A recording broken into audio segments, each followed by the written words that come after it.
इसको किसी व्यक्तिगत नहीं है, ये हर घर, हर उत्तराखंड की ये लड़ाई है और आपको खुद मातृशक्तियों को सबको निकल के आना पड़ेगा और 29 तारीख की इस भव्य रैली का सफल और ऐतिहासिक बनाना पड़ेगा। पहले तो मेरा इस भू कानून को मेरा पूरा समर्थन है। आज ये स्थिति हो रही है कि उत्तराखंड के लोगों का ही अस्तित्व खत्म होने की वाली स्थिति आ चुकी है। अपनी पहचान, अपनी अस्मिता, हमारा अस्तित्व खतरे में आ गया है। तो लड़ाई अपनी पहचान को बचाने की है, तो हम इस लड़ाई में हर एक यहाँ के मूल निवासी को जोड़ रहे हैं। भू कानूनों में हमने बार बार देखा, बार बार बदलाव किए गए और अब वो भू कानून इतना लचर कर दिया गया है कि पूरा प्रदेश जमीनों की खुली लूट के लिए छोड़ दिया। ये लड़ाई जो है उसमें एक सीढ़ी का काम करेगी और जो 29 तारीख की जो महारैली है उसमें लगभग 1 लाख लोगों को हमने आह्वान किया है कि उसमें हम एकत्रित करेंगे और कहीं ना कहीं सरकार उससे चेतेगी और सही दिशा में कदम उठाएगी। नवंबर को सरकार एक ड्राफ्ट लेके आ रही है, वो ड्राफ्ट जो है जनता के अनुकूल आना चाहिए। अगर इसमें संख्या कम होती है तो मैं समझता हूँ सरकार फिर एक लॉलीपॉप ला करके जो जनता को दे देगी। लोगों से मेरा ये अनुरोध है कि ज़्यादा से ज़्यादा इस महारैली में आने की कृपा करें। नमस्कार साथियों, स्वागत है आपका डीवीएम न्यूज़ में। मैं आपके साथ विवेक कुनियाल। अभी मैं हूँ ऋषिकेश के गुमानी वाला क्षेत्र में और यहाँ पर मूल निवास भू कानून समन्वय समिति ऋषिकेश द्वारा यहाँ पर एक बैठक का आयोजन किया गया है और इस बैठक में कई प्रकार के फैसले लिए गए हैं। वो फैसले क्या हैं खुद समिति के सदस्य यहाँ पर बताएंगे। तो आइए चलते हैं उन सदस्यों की ओर। उत्तराखंड जो है सांस्कृतिक विविधता के आधार पर प्राप्त एक राज्य है, जिसमें सभी जो लोग थे उन्होंने अपनी सांस्कृतिक विविधता को बनाए रखने के लिए आंदोलन वगैरह सब कुछ करके राज्य की प्राप्ति की। इस आंदोलन के फलस्वरूप एक परिकल्पना थी कि राज्य की, क्योंकि मैं भी एक राज्य आंदोलनकारी हूँ, परिकल्पना थी कि ये क्षेत्र विशेष को जो है एक लाभ मिलेगा, मगर वो लाभ बिल्कुल नहीं मिल पाया। और आपने देखा होगा कि कुछ समय से जो है काफ़ी लगभग 20 वर्ष के आसपास से उत्तराखंड के अंदर जो ऐसे तत्व जो आपराधिक प्रवृत्ति के हैं, बाहर से लोग तरह के आ रहे हैं, उनके कारण जो है कहीं ना कहीं जो है राज्य की जो पारिस्थितिकी और जो डेमोग्राफी होती है उसको भी बदलाव में काफ़ी ज़्यादा हो रहा है, जिससे स्थानीय और जो मूल निवासी थे उनको काफ़ी ज़्यादा दिक्कतों का सामना करना पड़ रहा है। रोज़ शोषण हो रहे हैं, परेशानियाँ हो रही हैं, आपराधिक घटनाएं हो रही हैं। तो मूल निवास बहुत ज़रूरी है। साथ में हमें जो है भू कानून हमारा जो सख्ती से लागू और ऐसा ड्राफ्ट तैयार होना चाहिए जिसके आधार पर कोई भी व्यक्ति बाहरी, जैसे हिमाचल की तर्ज पर एक मजबूत भू कानून आने से बाहरी लोगों का जो प्रवेश कहीं ना कहीं निषिद्ध होगा। हम नहीं कहते कि आप रोजगार ना करें, पूरे भारत में सबको रोजगार करने का अधिकार है, परंतु हर व्यक्ति चिन्हित होना चाहिए और वो व्यक्ति का पता होना चाहिए कौन किस हिसाब से कार्य कर रहा है, कोई गलत कार्य कर रहा है, कोई सही कार्य कर रहा है, और स्थानीयों को प्राथमिकता होनी चाहिए। ये बहुत आवश्यक है और मूल निवास और उसका जो है मेरा पूर्ण समर्थन है। भू कानून, पहले तो मेरा इस भू कानून को मेरा पूरा समर्थन है। मेरा क्या, मेरे जितने हम लोग सब है, और ये होना भी जरूरी, क्योंकि ये बहुत पहले हो जाना चाहिए था। जो जिस तरह से हमारी सरकार ने इसके बारे में बहुत उदासीनता दिखाई है कि हो क्या रहा है कि आज उत्तराखंड में बाहर के नहीं बोलूँगा, मतलब जो कुछ लोग ऐसे हैं कि जिनका अभी आए यहाँ पर जैसे क्राइम रहे या लड़कियों के साथ अभी जो देहरादून में घटना हुई, तो कहीं ना कहीं इसी का एक वो है कि अगर यहाँ पर भाई इस तरह का अगर सशक्त भू कानून यहाँ पर लागू है तो इस तरह की घटना यहाँ पर नहीं होती है, ना होगी अगर बनता है।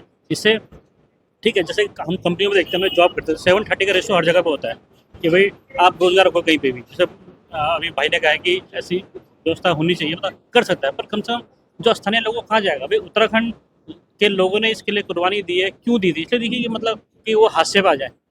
आज ये स्थिति हो रही है कि उत्तराखंड के लोगों का ही अस्तित्व खत्म होने की वाली स्थिति आ चुकी है। वो कह रहा है कि कोई अन्य जगह से आके यहाँ पर मनमानी, आप वो देखो, अभी मैं पिछले बार DIG वगैरह जितने पुलिस प्रशासन है हमारा, मैं क्या है, वो सब बाहर गया है। क्यों? यहाँ पर उत्तराखंड से इतने, जब ये तो वीरों की भूमि कही गई है, यहाँ से इतने बड़े वीर जैसे डोवाल जी वगैरह निकले यहाँ से, तो मतलब उत्तराखंड को चलाने वाला मतलब बाहर का आदमी चलाएगा। तो ऐसी बहुत सारी स्थितियाँ हैं, बहुत भौगोलिक है, बहुत तरह से यहाँ पर सब कुछ चेंज हो रहा है। लोग को पता ही नहीं चल रहा है कौन कहाँ से आ रहा है यहाँ पर। किसी घटना इतनी, जबकि ये एक मतलब ऋषियों की भूमि कही जाने वाला देवभूमि थी, आज यहाँ पर ये हो कि आज क्राइम के नाम से जाना जा रहा है। यहाँ पर चोरियाँ हो रही है, चकारियाँ हो रही हैं, तो पता ही नहीं है। तो मैं तो यही कहूँगा कि एक सशक्त भू कानून को सरकार को बनाना चाहिए, हम उसके लड़ेंगे, मिल के लड़ेंगे। हमने जो आज की मीटिंग रखी थी यहाँ पे, वो भू कानून 29 सितंबर को हमारे यहाँ पे भू कानून के लिए रैली है। साथ में जो नशे का यहाँ पे कारोबार बढ़ता जा रहा है, उसके खिलाफ भी यहाँ पे महारैली करने का हमारा यहाँ पे विचार है। लोगों से मेरा ये अनुरोध है कि ज़्यादा से ज़्यादा इस महारैली में आने की कृपा करें। साथ में जो आपके आस पड़ोस के लोग हैं, आपके मोहल्ले के लोग हैं, उनको भी आप वहाँ पे महारैली में लाने की कोशिश करें। ये आपकी IDPL सिटी गेट वहाँ से शुरू होकर ऋषिकेश, तमाम ऋषिकेश के जितनी भी गलियाँ वहाँ पे जाएंगे और लास्ट में जो त्रिवेणी घाट है वहाँ पे इसका समापन होगा। जैसे कि उत्तराखंड में आप लोग देख रहे हो यहाँ पे कि बाहर के लोग यहाँ पर आकर यहाँ के अगर एक साल भी उनको होता नहीं है यहाँ पे, यहाँ का मूल निवास, यहाँ का स्थायी निवास बना लेते हैं, फर्जी बिल यहाँ पे बनाते हैं। जैसे मीटिंग में हमारी यहाँ पे बात हुई है, बहुत सारे ऐसे लोग हैं यहाँ पे जिन्होंने फर्जी कागज बना के यहाँ पे स्थायी निवास लिया हुआ है और वो हमारे जो जितने भी संसाधन हैं, हमारे पहाड़ है, जल है, जंगल है, सब पे कब्जा कर रहे हैं और हमारे आदमी उनकी यहाँ पे नौकरी करने पे विवश हो रहे हैं। तो सभी से अनुरोध है, इस मुहिम को आगे बढ़ाने के लिए हमारे साथ जरूर जुड़ें, ज़्यादा से ज़्यादा संख्या में आने की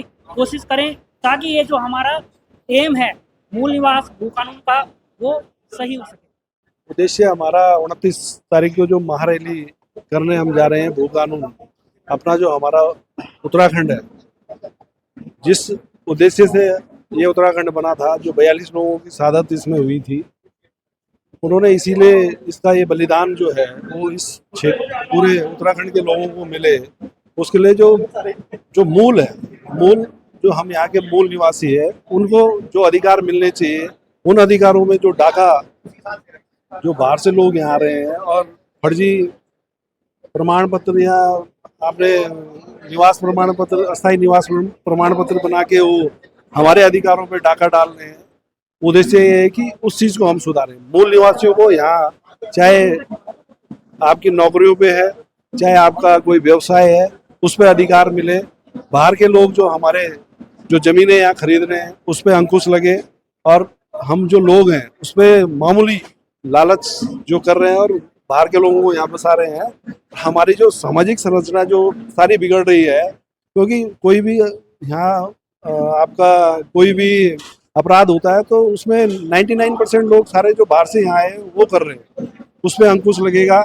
और मूल उद्देश्य ये है कि जो लोग उत्तराखंड के उन्हीं को यहाँ उसका लाभ मिलना चाहिए, बाहर के लोगों को बिल्कुल नहीं मिलना चाहिए। और इसके लिए भू कानून बहुत अति आवश्यक है। उसके लिए हमें ये लड़ाई जो है उसमें एक सीढ़ी का काम करेगी और जो 29 तारीख की जो महारैली है उसमें लगभग 1 लाख लोगों को हमने आह्वान किया है कि उसमें हम एकत्रित करेंगे और कहीं ना कहीं सरकार उससे चेतेगी और सही दिशा में कदम उठाएगी।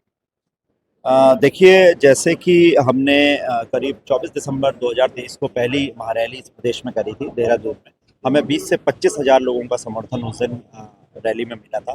बड़ी संख्या में बुजुर्ग, महिलाएं, बच्चे, युवा, सभी लोग एक सुर में और स्वतः स्फूर्त होकर इस आंदोलन से जुड़े हैं।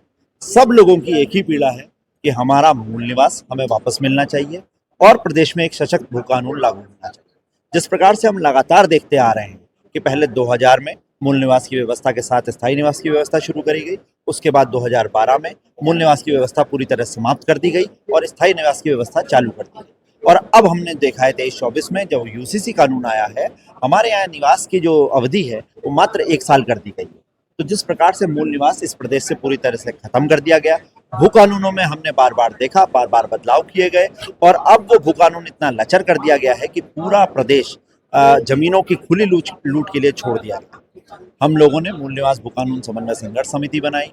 हम लोगों ने लोगों को आह्वान किया कि ये कितनी गंभीर समस्या है, तो आने वाले समय में हमारे प्रदेश में न हम यहाँ के मूल निवासी रह जाएंगे, न जमीनों पे हमारा अधिकार रह जाएगा, बल्कि हम यहाँ 2म दर्जे के और बल्कि 4th दर्जे के नागरिक बनकर रह जाएंगे। हम आपके माध्यम से भी लोगों को ये बार बार ये अनुरोध करना चाहेंगे कि आप 29 तारीख को रविवार के दिन बड़ी से बड़ी संख्या में IDPL उस पर आकर आप बड़ी से बड़ी संख्या में इस आंदोलन से जुड़ें और इन सरकारों को चेताया जाए कि मूल निवास और भू कानून हमारा मौलिक अधिकार है, हमारा अपना अधिकार है और हम जो है इसके लिए आपसे आर पार की लड़ाई करने को तैयार हैं। हम बड़ी संख्या में अपने अधिकारों के लड़ने के लिए सड़क पर उतरने को तैयार हैं।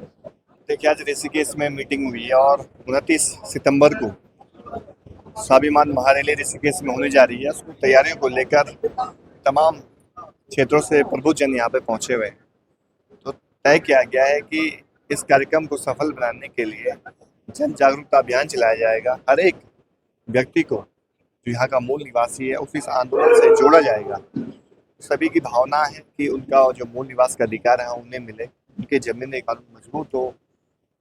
इसी को लेकर आगे आंदोलन की रणनीति बन रही है और हम लोग लगातार लंबे समय से, आपने देखा होगा 24 दिसंबर को देहरादून में भी एक ऐतिहासिक महारैली हुई थी।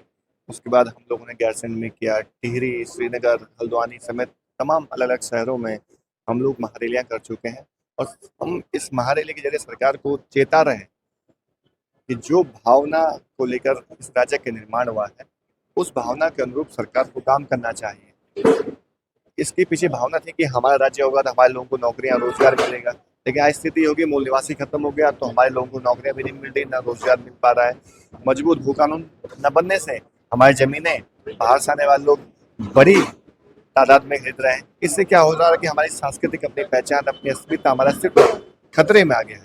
तो लड़ाई अपनी पहचान को बचाने की है, तो हम इस लड़ाई में हर एक यहाँ के मूल निवासी को जोड़ रहे हैं, उसको इस आंदोलन को से जोड़कर उसके अंदर इस तरह की भावना पैदा कर रहे हैं कि वो समझे कि हमारा अपना राज्य है, हमारे अपने राज्य में हमारे अधिकार हमें मिलने चाहिए। सबसे पहले तो हम लोगों का दुर्भाग्य ये है कि जब से उत्तराखंड अलग हुआ, हम लोगों ने उत्तराखंड इसलिए अलग की मांग की थी कि हम लोगों के मुद्दे, हम लोगों की ज़रूरतें पूरी हो, लेकिन आज फिर वहीं, आज 24 साल हो गया और आज फिर हम लोगों को जगह जगह जन आंदोलन करना पड़ रहा है कि अपने भू कानून और मूल निवास के लिए। हाँ, अगर मैं कहूँ कि उत्तराखंड में किसी प्रदेश में लागू नहीं है, हमारे बाजू में हिमाचल प्रदेश है, वहाँ भी लागू, तो यहाँ लागू करने में क्या।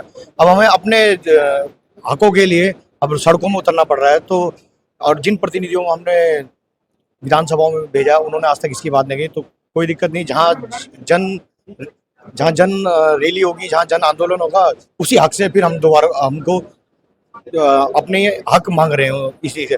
तो मैं आप लोगों के चैनल के माध्यम से यही मैसेज देना चाहूँगा कि इसको किसी व्यक्तिगत नहीं है, ये हर घर, हर उत्तराखंड की ये लड़ाई है और आपको खुद मातृशक्तियों को सबको निकल के आना पड़ेगा और 29 तारीख की इस भव्य रैली का सफल और ऐतिहासिक बनाना पड़ेगा। और जय हिंद, जय भारत, जय उत्तराखंड।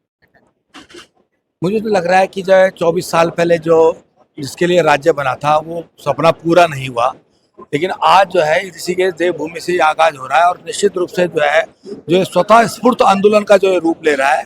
तो ये सरकारों को जो है ना करते हुए भी इस बार देना पड़ेगा। लोगों में स्वतः स्फूर्त है, मतलब लोग दलगत राजनीति से ऊपर उठ के जो है अपने हक हकूक के लिए, अपने अस्तित्व के लिए, अपने आगे आने वाली पीढ़ियों के लिए जो है इस जो संघर्ष में जो है शामिल होने जा रहे हैं। तो ये होना चाहिए और उम्मीद है कि जो है लोग इस बार जो है घरों से निकल के माताएं, बहनें, बच्चे सब सड़कों पे आएंगे अपने हक के लिए, जो उनका हक है, जिसके लिए प्रदेश बना था। देखिए, मूल निवास भू कानून समन्वय समिति के बैनर तले जो 29 तारीख को रैली होने जा रही है, मेरा सभी उत्तराखंड के भाई बहनों से निवेदन है कि आप सभी लोग जो इस रैली में अधिक से अधिक संख्या में पहुंचे और इस रैली को सफल बनाएं। 1 लाख लोगों का टारगेट इसमें लेकर के चल रहे हैं और उम्मीद करते हैं कि ऋषिकेश जो ऋषि भूमि है, जो योग नगरी है, जो तपोभूमि है, यहाँ से जो है इसका शुभारंभ होगा और ये अब अंतिम छोर की तरफ जो लड़ाई जा रही है। तो उम्मीद करते हैं कि जो सरकार ने घोषणा करेगी, 9 नवंबर को सरकार एक ड्राफ्ट लेके आ रही है, वो ड्राफ्ट जो है जनता के अनुकूल आना चाहिए। अगर इसमें संख्या कम होती है तो मैं समझता हूँ सरकार फिर एक लॉलीपॉप ला करके जो जनता को दे देगी और जनता फिर ठगी महसूस करेगी। तो मैं समझता हूँ कि इसमें आप सभी लोग बढ़ चढ़ के हिस्सा लेंगे, क्या बच्चे क्या बूढ़े। मेरा तो सपरिवार आने वाला है, मैं, मेरे बच्चे, मेरे भाई, मेरी पत्नी, हम सभी लोग जो है उसमें शामिल होंगे। यहाँ तक उम्मीद है, मेरी दादी भी कह रही थी कि मैं भी आऊँगी, तो मैं हो सकता है कि अपनी दादी को भी जो है 85 साल की उम्र में जो है इस रैली में लेकर के आऊँ। तो आप सभी आइएगा। धन्यवाद। रणनीति 29 तारीख की जो रैली है भू कानून के समर्थन में ऋषिकेश में जो हम लोग ऑर्गेनाइज कर रहे हैं, उसी को लेकर आज चर्चा थी, आज की बैठक थी और बहुत सारे बिंदुओं के ऊपर चर्चा हुई है। और रणनीति ये रही है कि हम बहुत छोटे लेवल पर, मोहल्ला लेवल पर घरों तक जा के लोगों को जागृत करेंगे इस मामले से और हमें पूरी उम्मीद है कि बहुत बड़ी संख्या में लोग इस मुहिम से जुड़ने वाले हैं, क्योंकि लोगों की भावनाएं इस मुहिम से जुड़ी हैं। तो उसको जगाने का कार्य जो है वो हम 29 तारीख को जरूर करेंगे। इसी के साथ इस न्यूज़ में बस इतना ही। देखते रहिए DBM न्यूज़।